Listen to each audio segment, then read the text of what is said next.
So it is Pride Month. If you're listening to this in the month of June, that is Pride Month. If you're listening to this in the future, this was Pride Month. Listening to this in the past, that's pretty cool. So right now in this moment in time, it is Pride Month. Happy Pride. I like to say I hope you are honoring your heart and you are making safe spaces for those around you. Pride is an activist month, first and foremost. It is a month that was kind of birthed out of a riot, and it worked because Pride is my favorite fucking time of year because I feel like people like listen a lot, and I wish it lasted longer. I wish Pride was every month, but LA Pride specifically is one of my favoriteest things, and the queer space in California has gone hand in hand with the cannabis space in California, and I find this to be so fucking cool. This goes way, way back. This goes back to the early 1900s. Yes. It's the Roaring 20s. And in 1922, on December 22nd, a beautiful angel of a human named Mary Jane Rathbun. Now, this is a G right here who just was like, I mean, talk about standing on business. This is a woman who used her voice. She wasn't afraid.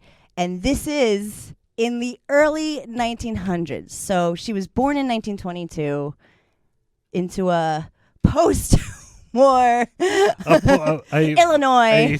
A first war. Yes. Yes. Man. Times And were crazy. It was crazy. There's lived through Prohibition. Oh, Many prohibitions. And you may know her as Brownie Mary. Brownie Mary was her street name. Was her name on the streets of San Francisco. Frisco. She was always kind of a little rebel, right? She went to Catholic school. She was always kind of. She was always kind of the one who, and I can relate to this, like the one who didn't mean to get in trouble but just kind of did. You know, she was just trying to do the right thing, but she probably did it in maybe the wrong time or something. You know.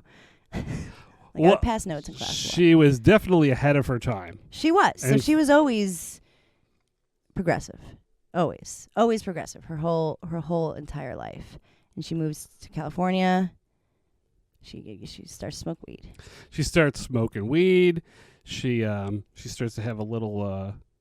She has a little issue with the family, and she needs to support herself. Mm-hmm. Finds a nice side hustle where she.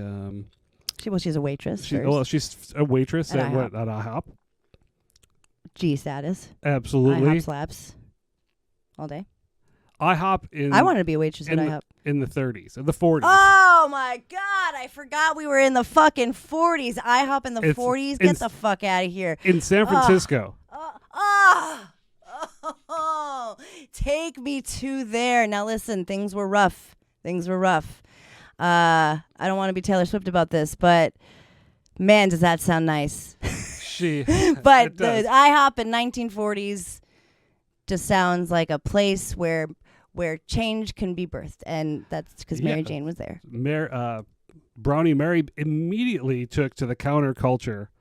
Yeah, she was like, I gotta make some monies. The counterculture was smoking weed. She was like, well, tell me how to make like a pretty lit brownie, and she like worked her magic.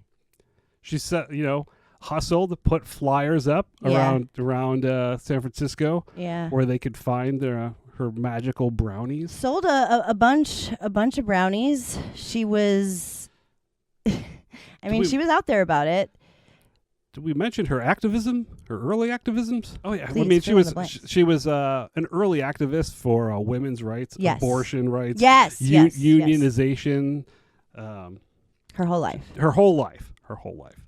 Yeah, she always had a loud voice, and she used it. She wanted to be heard, and she was always on the side of things that the voices that didn't have loud voices, that didn't have loud advocates.